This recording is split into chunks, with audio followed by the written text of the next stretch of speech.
L'essentiel de l'actualité avec Lionel Durel. Bonjour à tous, nous sommes le lundi 20 mai 2019. Voici votre journal de 13h avec la rédaction de 24matin.fr. L'interruption des soins de Vincent Lambert, annoncée par son médecin pour cette semaine, a débuté ce lundi matin. Cette décision médicale a provoqué la colère de ses parents qui espèrent encore que de nouveaux recours judiciaires stoppent cette folie. C'est dans un mail adressé à la famille que Vincent Sanchez, chef du service de soins palliatifs de l'hôpital Sébastopol de Reims, lui a fait part de l'arrêt des traitements et de la sédation profonde et continue de Vincent Lambert, 42 ans, tétraplégique en état végétatif depuis plus de 10 ans. De sources médicales, le décès dans ces conditions interviendrait d'ici quelques jours à une semaine. Les avocats des parents de Vincent Lambert ont à nouveau saisi la justice pour faire arrêter la sédation profonde qui a débuté ce jour.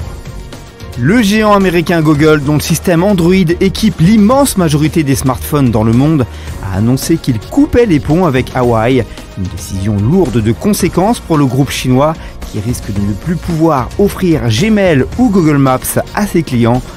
En effet, Donald Trump a interdit aux groupes américains de commercer dans les télécommunications auprès de sociétés étrangères jugées dangereuses pour la sécurité nationale, dont Huawei.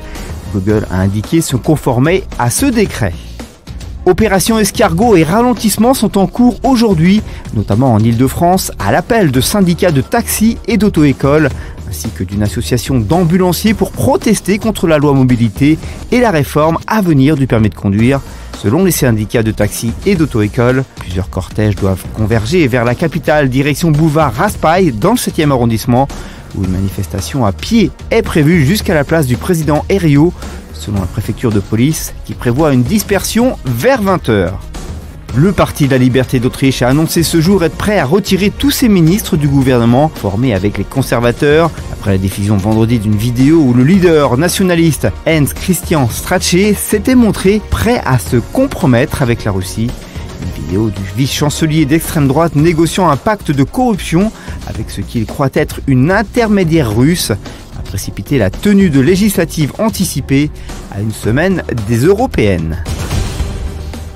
En bref, et dans le reste de l'actualité, Angers, Toulon et Vesoul aujourd'hui, avant Valenciennes mardi et Orléans jeudi, la campagne de soutien d'Édouard Philippe à la liste de la majorité aux européennes coïncide délibérément avec des mairies de centre droit Macron compatibles, précieuses en vue des municipales de mars 2020.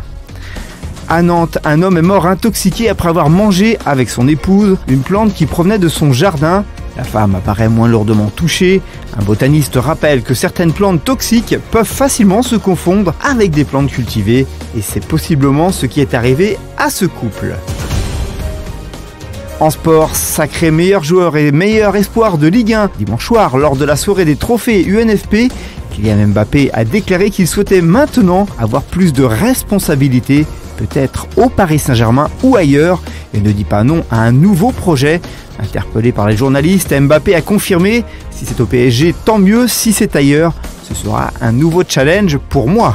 À quelques jours de Roland-Garros, le boss Rafael Nadal est de retour. Hier, il a remporté le tournoi de Rome pour la 9e fois face à Novak Djokovic. 6-0, 4-6, 6-1. Rafa restait sur 3 demi-finales malheureuses sur sa surface de prédilection à Monte-Carlo, Barcelone et Madrid. Djokovic est apparu émoussé.